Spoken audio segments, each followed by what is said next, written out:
2515 15273. And that phone number, if you can put that away, is actually some key figures that refer to child labor and then demonstrate why it's so important to be active in the context of this international year.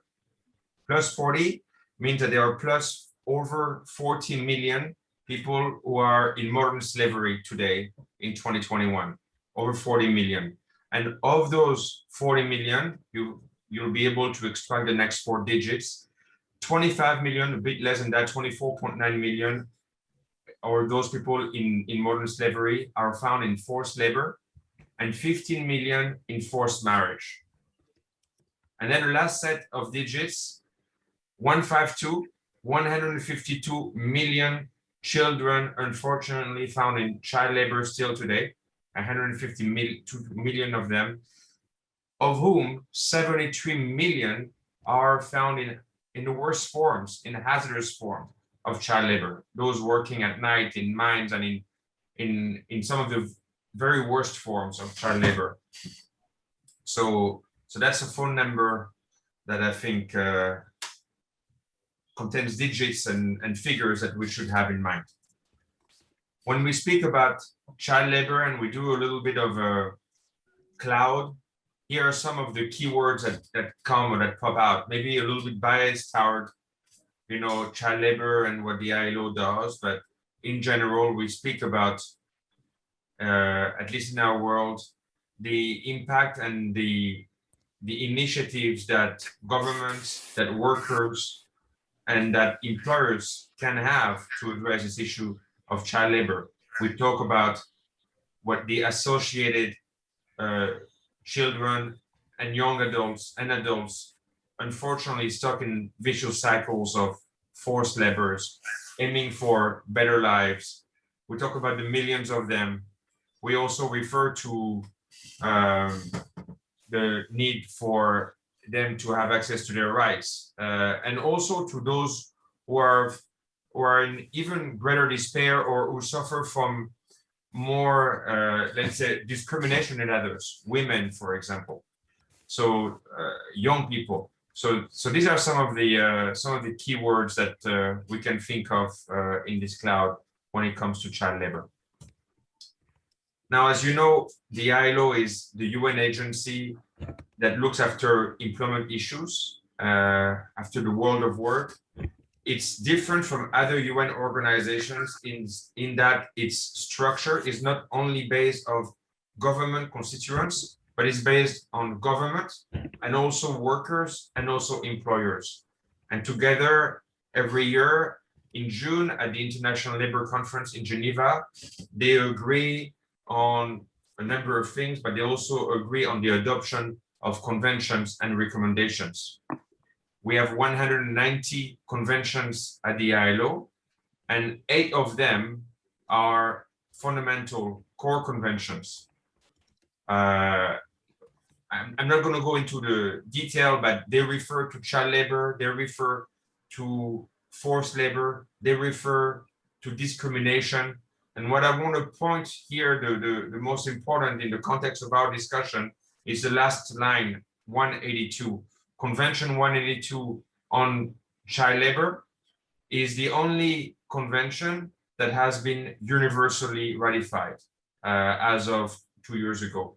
So it's the only convention that every one of the 187 member states of the ILO has actually ratified. I'm sure that Ben will probably mention something about that right after me. Not every convention is ratified in the same way, depending on where you are in the world. Europe tends to ratify more conventions than Asia and the Pacific, and somewhere in the middle you would have the Americas, for example. And in 2019, a resolution was passed at the United Nations to make 2021 the International Year on the Elimination of Child Labor. It was put together, you see at the podium here, the former ambassador of Argentina. Argentina has been very much at the forefront of the fight against child labor. The previous conference global conference on child labor was in Buenos Aires in 2017. And we now have an international year on the elimination of child labor, where we have to create the momentum that is necessary, take the actions that are needed. We'll talk about pledges.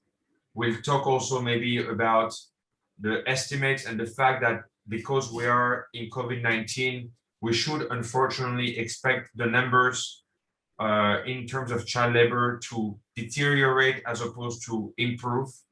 We will see that when it comes, but on many ways, on many levels, COVID has taken us a few steps back, unfortunately. So now is really the time, and in a way we are fortunate that this international year was declared back in 2019. Now is really the time to act strongly on child labor so that those terrible numbers, the full number that I mentioned at the beginning, can drastically change.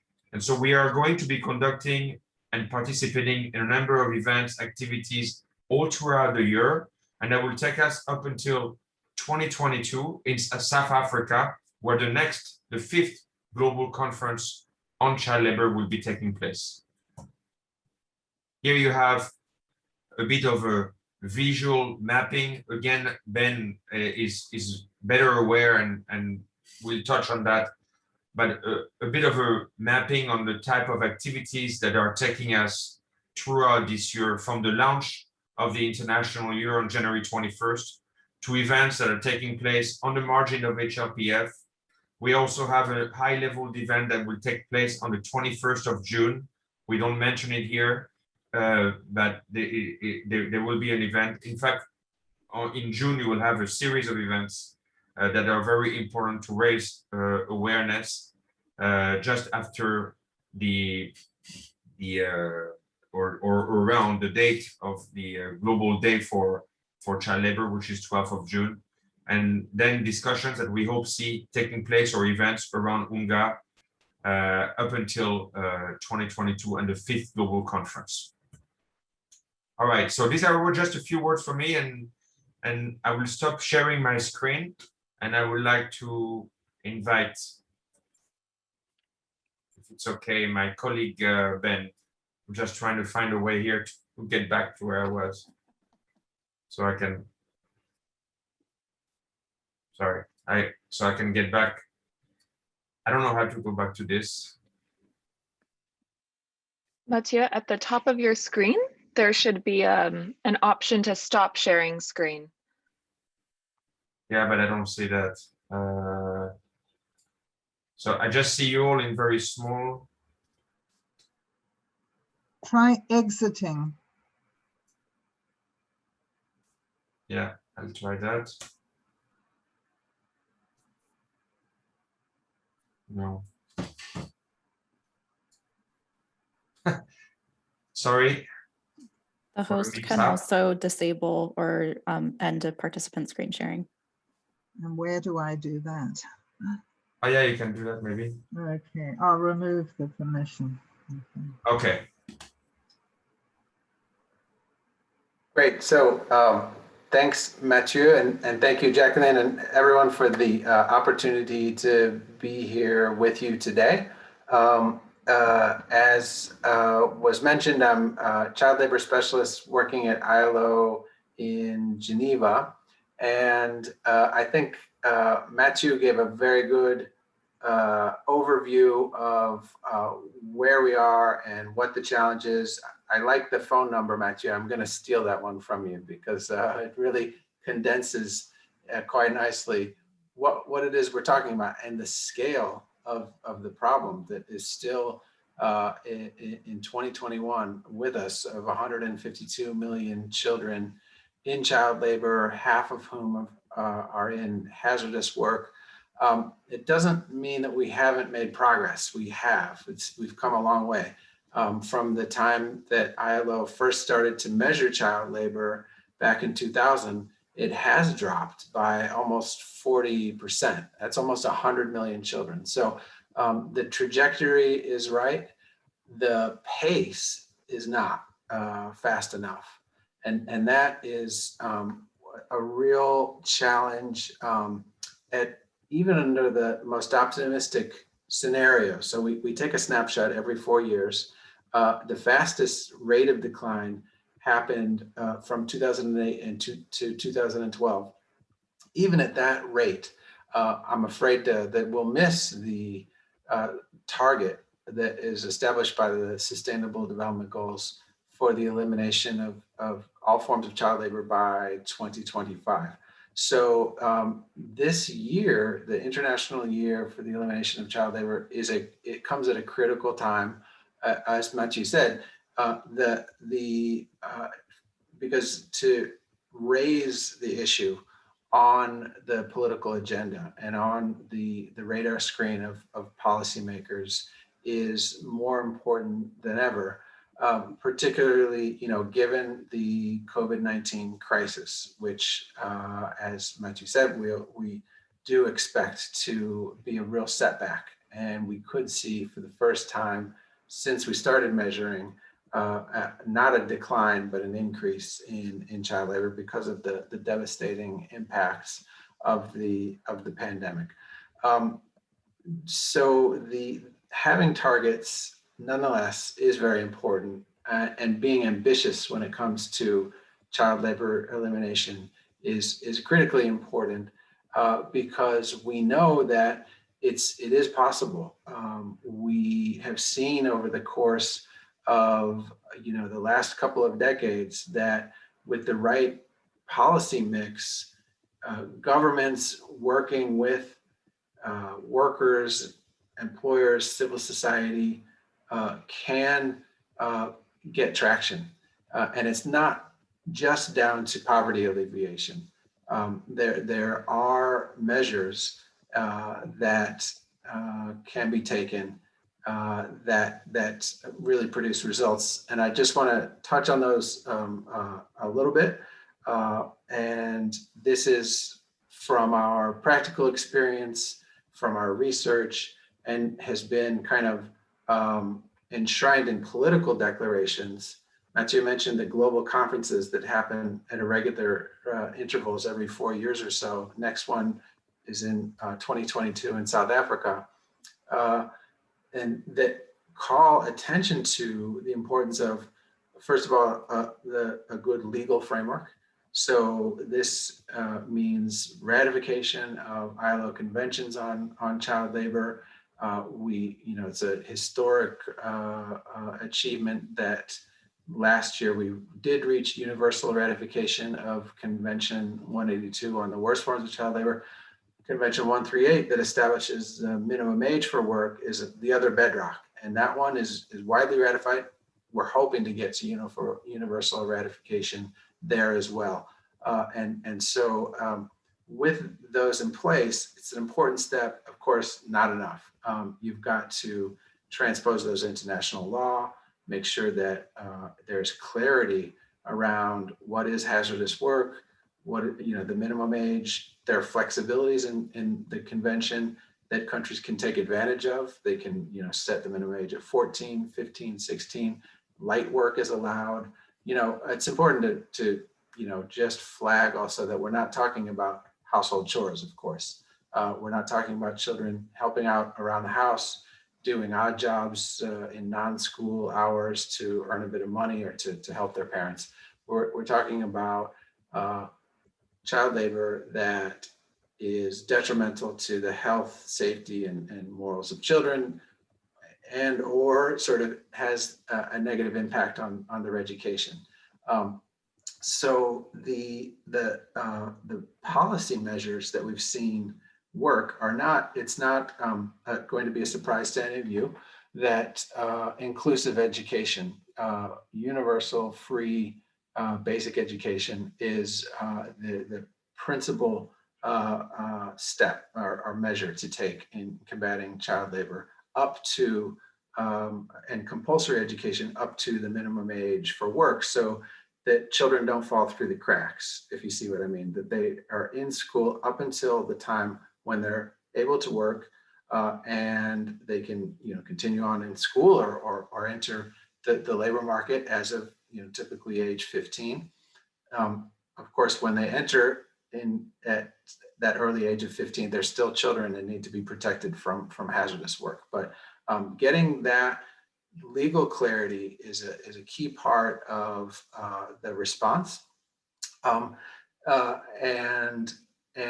as I mentioned, inclusive education, and oftentimes, you know, there of that, just to throw a couple more statistics at you, of the 152 million children who are in child labor, 36 million between 5 and 14, so subject to compulsory education, 36 million are entirely out of school.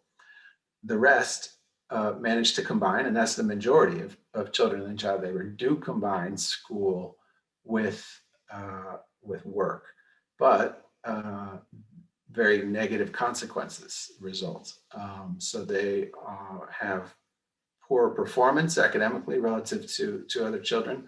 They're more likely to be held back, so they don't progress in the grades, and much more likely to have early dropout. So education is key.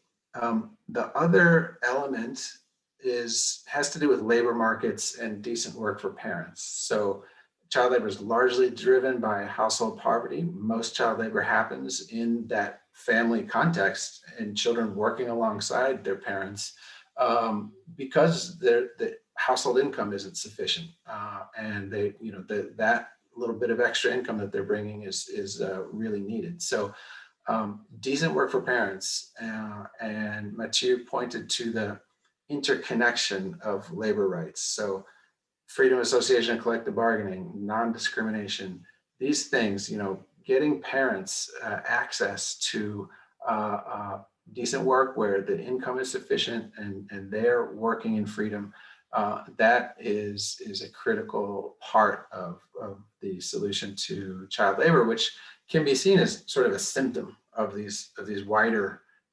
deficits, like decent work deficits, as we call them in the ILO lingo. So the other element of labor market response is a strong labor inspectorate that is capable of monitoring the situation of children. And this is required, by the way, of the Convention 182, that countries put in place monitoring systems. Social protection is also critical. When families aren't able to keep their children in school and safe and protected and out of work, the government has a role to play. And so things like cash transfers, pensions, health insurance, access to credit, these sorts of measures can complement the wage income that families may have, so that there's a floor, a social protection floor that can ensure that children are out of child labor. So those are some of the kind of policy prescriptions that we know have worked, and that are a lot of what our program does. And it's one of the larger programs of the ILO in terms of technical assistance is our child labor program. And we've operated in more than 100 countries over the years. Translating these things into a plan, a time-bound national plan for the elimination of child labor, has been an important part of what countries have done. And some, you know, you think about Colombia or other countries, they're on their third or fourth successive national plan, really getting quite decentralized and learning what is working and what's not working, and applying that to their national strategies on child labor. And so those, as I say, those measures are bearing fruit, have had an impact. Of course, we do need more resources, and countries do need to raise the level of expenditure and make this a political priority. Political will is frankly not what it should be in terms of protecting children and investing in education. And we are careful to frame it as an investment rather than a cost. Our sort of cost benefit analysis of child labor has demonstrated that it really pays dividends in terms of the future labor force, that it's going to be more productive and contribute more to economic and social development. I don't want to go on too much longer. I'm not sure how much time we have allotted. Maybe Jacqueline can Great, you're great, Benjamin. I'm good? Okay, just a few more points. So, you know, our program at the ILO has identified 3 key areas that I wanted to mention to you, and 3 key kind of like parts of the challenge. And so one is child labor in situations of armed conflict and humanitarian settings. And our research has shown that in those countries where where armed conflict is happening, child labor prevalence rises enormously by 77%. So it's a huge risk factor for child labor, and developing solutions, whether it's child soldiers, demobilization and reintegration, or preventive measures when natural disasters happen. As climate change really starts to bite and migratory flows increase, the risk of child labor increases. So responding to those kind of settings is a key priority for us. The other is supply chains. And we know that, so the majority of child labor is not in global supply chains. It gets a lot of media attention. You hear about child labor in chocolates, in minerals, in garments, perhaps further down the supply chain, but it is a significant percentage nonetheless. So anywhere from, depending on the region, 9% to about a quarter of child labor is in global supply chains. And then domestic supply chains, there you really see an enormous share of the child labor problem. So tackling child labor and supply chains is a key priority for us. We engage with companies, ILO being tripartite, it's kind of in our bloodstream to work with employers, work with workers' organizations. So we do and have over the years worked quite a bit on the child labor situation in cocoa, in hazelnuts, in garments, in recycling, number of different sectors. And we found that to be, it's a bit like being opportunistic, right? The main duty is with governments to protect children. But given the urgency, and we're talking about children who are, in danger, in worse forms of child labor particularly, they need a response. And there is that corporate responsibility, right? To look after their supply chains and do what they can to ensure that they are child labor free. It's not easy for companies. A lot of times they don't have much leverage and aren't able to enforce kind of their human rights policies and so on. But it doesn't mean that responsibility doesn't exist, and that they shouldn't be making good faith efforts to eliminate child labor and supply chains. So conflicts and humanitarian supply chains. The third area is the rural economy. So more than 70% of child labor occurs in agriculture. And about 2/3 of it, I mentioned before, is in that family context. So children just working as contributing family members. Promoting decent work in agriculture is a real priority for us. The challenge oftentimes comes down to the smallholders, family farms, often are not very productive. They don't have good linkages to markets. Roads are inadequate. They don't have access to credit. They're not able to grow and increase their productivity and grow their business, and oftentimes quite small plots of land. finding a solution to increase the livelihoods, improve the livelihoods of smallholder farms is really one of the pieces that we need to unlock for to accelerate progress on child labor.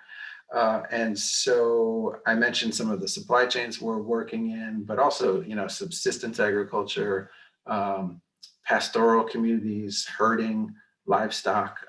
These are where we see real important numbers of children in child labor.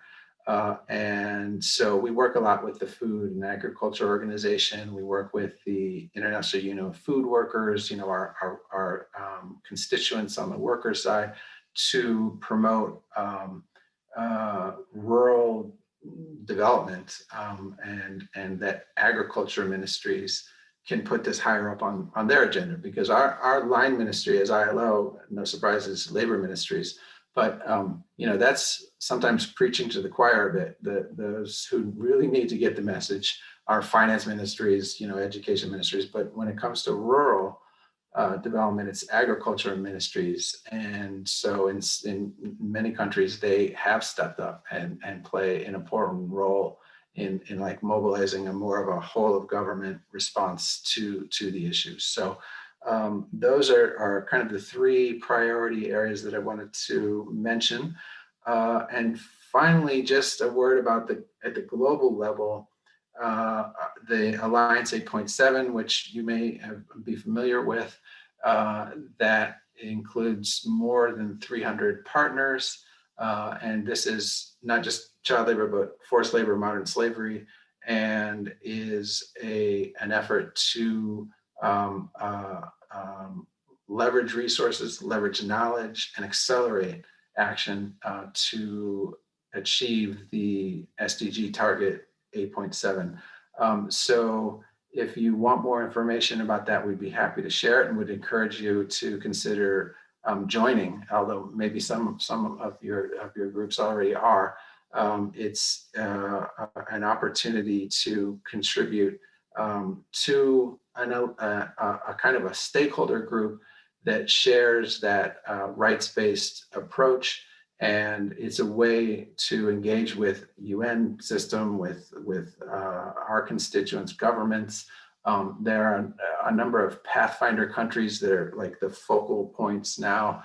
I think there are about 24 of them now, countries that have committed to go further, faster, under that umbrella of Alliance 8.7. So that I would just encourage you, if that is of interest, to join the Alliance. And yeah, again, thank you very much, and be happy to continue the conversation.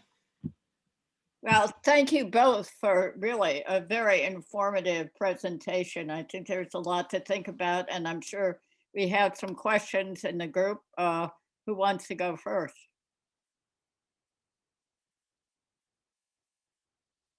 All right, I will go first, and if no one else is going to, and ask you about the toolkit that was that goes with the pledge. Is it?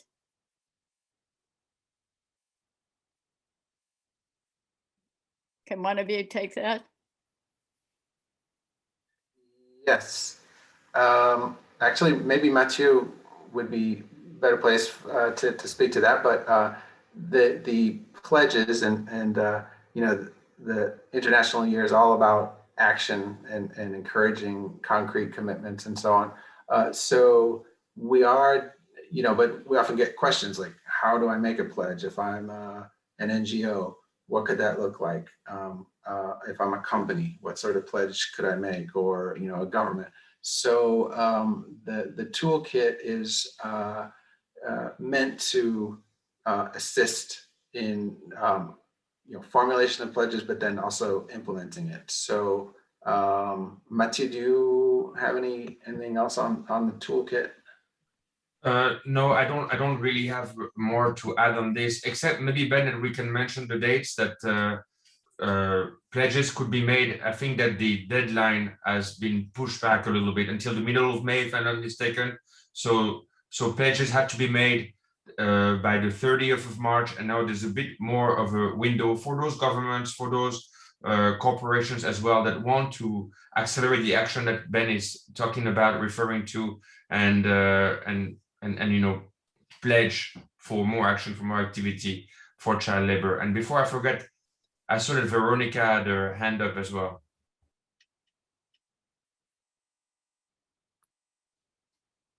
Veronica, did you have your hand up? Thank you. Yes, thank you very much. Very informative. I'd just like to ask about an area, and I think this was Benjamin, that you did not mention among the top 3 areas of focus, and that relates to domestic labor. And I just would like to mention in 2010, a study was done by UNICEF of child trafficking in Zambia. And I happened to be in the country at the time and was very involved in that. We were doing some workshops and trying to raise awareness about child trafficking. But a lot of the situations that were unearthed were from children who would really traffic from rural areas to urban areas under the pretext of they were going to get a better schooling by helping some friend of a relative and just helping a little bit in the house. Whereas it turned out they did not go to school. They often worked for more than 12 hours a day. And it really was a situation of child trafficking that was also child labor. And that was very widespread. And I noticed you didn't mention anything about that. Could you just, you know, say a word about that in the broader international context and, you know, how ILO is addressing it? Thank you. Yeah, thanks. I mean, it's a great question, and I didn't mention it not because it's not important by any means. In terms of numbers of children affected and the severity, you know, you talk about cases of trafficking. Zambia is not alone. You know, I've worked when I started with ILO was helping out projects in Haiti. And their similar dynamic of promises of an education and when matched with desperate circumstances in rural areas, families are vulnerable to that those messages and those false promises that girls and boys will have access to education and a better life by moving to urban areas, only to find out that yes, the no school and long hours, and it's oftentimes a question of being on call. If you're not working, there's you know, childcare and that sort of thing. So it's really very dire circumstances for many children. The one step forward, I think, in terms of the global legal framework was the adoption of a domestic workers convention some years ago that addressed also this you know, protections for the children, for those below 18. Some countries have banned it. But our advice for anyone under 18, but our advice is, you know, sometimes for children above the minimum age, it can be a source of employment and things to under the right circumstances and with the right protection. So that often means, you know, basically, if you're a live-in domestic, you're much more vulnerable and much more exposed to abuses. So, you know, that's a real red flag. The long hours and so on, exposure to hazardous substances. So it's a policy choice that governments need to make. But in general, it's you know, our approach is that don't necessarily prohibit it entirely for those adolescent girls. In terms of enforcement, governments are, you know, very challenged, as you know, I'm sure in Zambia as well. don't have permission to, these are private residences. So what goes on in those houses is really beyond the view of the authorities. So in our programs on child domestic labor, it's often about finding ways of reaching out and identifying children in those circumstances by, you know, other means, working with civil society, going to the places where they may congregate for you know, companionship and friendship, and setting up process of dialogue and eventually with the employers to try to improve the situation. Finally, I would just note that in 2019 we published a new quite comprehensive guidance tool on child domestic labor. So it's definitely not off of our radar screen. It's really a big concern and a big part of the challenge. I think that governments, if really would be well advised, and certainly that's what we promote, is to support programs tackling child domestic servitude. Oftentimes, I mentioned supply chains. A lot of times the attention and the resources go to those high visibility areas. Meanwhile, you know, the child domestic servitude problem continues to be a big part of what we need to tackle. So yeah, it's certainly on our radar screen, but we need a bigger response on part of governments and like donor community as well, I would say. Isn't the largest category of girl domestic laborers like 7 to 11? I mean, it's a huge number. You know, the statistics are, we don't have very recent stats. The most recent global estimate we did was almost 10 years ago. The age breakdown, I don't have at the tips of my fingers, but I know it really spans. It can be quite young children up until 17 years old. Yeah. Thank you. Margaret.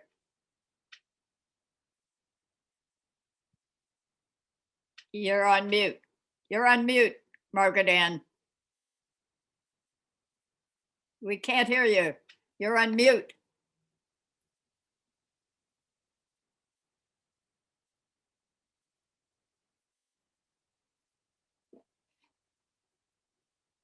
Still on mute.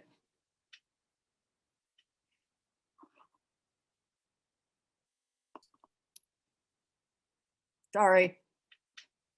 Maybe while Margaret is finding the mute, I can also say just one quick word to follow up from Ben and in terms of the question of Veronica, which is because Ben did touch on that, which is the cash transfers and the need to actually assist families and to work at the level of local communities to make sure that this phenomenon which have been observed in Zambia, but you've heard from Haiti, I have stories from Asia. Unfortunately, it's always the same pattern whereby children are sent under premises that do not really exist. So there is also, in parallel to all the policy and kind of technical assistance work that Ben is describing, there is also a lot of work to help promote healthy enterprises, a big focus on the social and solidarity economy, where we know that there is potential for jobs for the parents of those children as well. The issue of the conditional cash transfer, so that when children go to school, something comes to support the parents. And also a lot of work that is being done by the ILO and in collaboration with others on local economic development and local governance as well. Putting around the table at the village level or the provincial level, those members of governments, workers, and employers to try and identify economic potential and seek to maximize that potential for the sake of economic growth, and therefore reducing the need for, unfortunately, situations like this to happen. It's just one thing I wanted to highlight. And I think that Margaret has found the mute now. Yes, Thank you, Matthew. thank you very much, both speakers. I have before me some areas we might work on And I was wondering about the legal efforts against Nestle, the Nestle Cargill law case in December. That Nestle seems to have 150 law cases against them and they always win. Is there anybody working on Nestle to ask them to relent?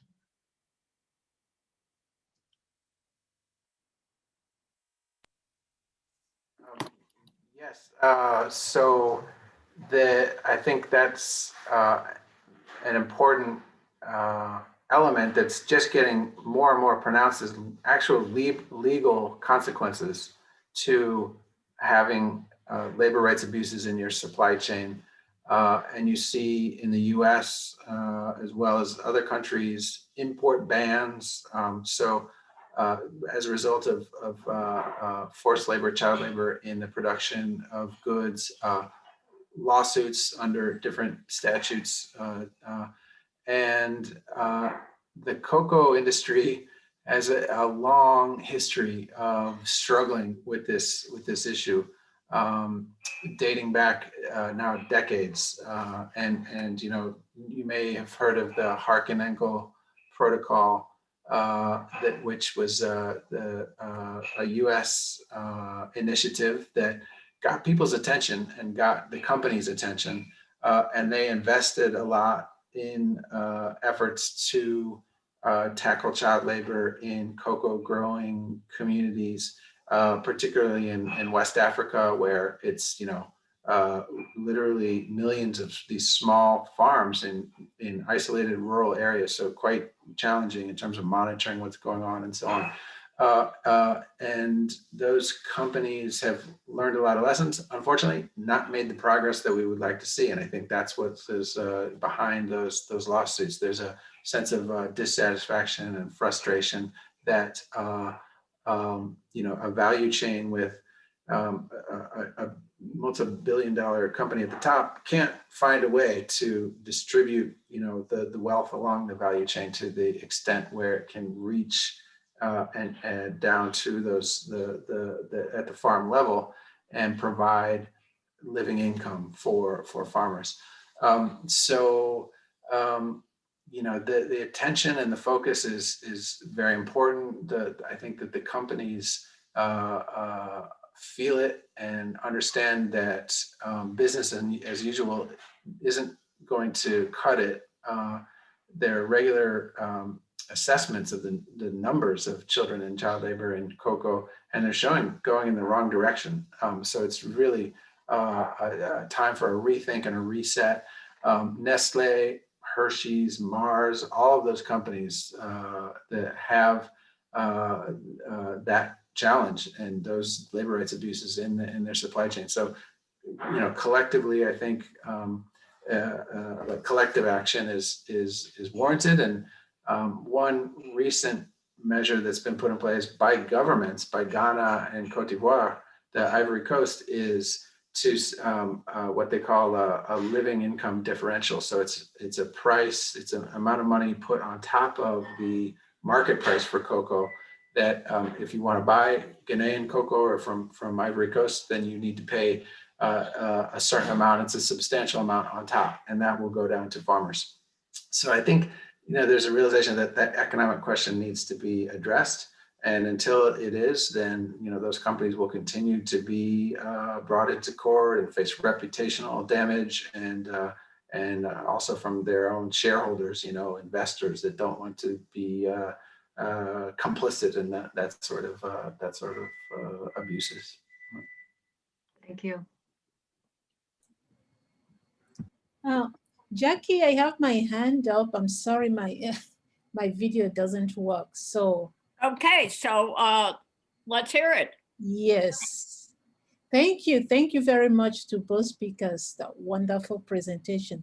I know one of you, I think it was Matthew, that briefly mentioned child labor in mining, but nothing more said about it. Do you have any statistics about the number of children in the mining sector, especially in Africa? The DRC is a huge problem, and a few other countries in Africa. Though the DRC the government has the mining code, which prohibits child labor in mining, but we know it still happens. So I was just wondering if you have any statistics on the number of children in child labor. The worst form of child labor, I think. I passed the, I think it's Ben to answer this, because he may know where those statistics actually can be found. Sure. So we have statistics, estimates of 1 million children in mining. I would approach those with caution, though. They're from many years ago, and we haven't done a new estimate of children in mining since 10 years ago. So it's to be taken with caution, but absolutely the DRC. In cobalt, we were talking about supply chains. You know, these are things that are in everybody's mobile phone, and gold, artisanal small-scale mining that is just a very informal operation, but it flows into global supply chains, and it flows into, you know, the jewelry and the electronics industry use of gold, mica, these sorts of things. So it's a big part of the problem for sure. And as you say, worst form of child labor. There's nothing you can do to improve the conditions in mining for children, to make it acceptable for children. Unlike other forms of child labor, mining is unequivocally worst form.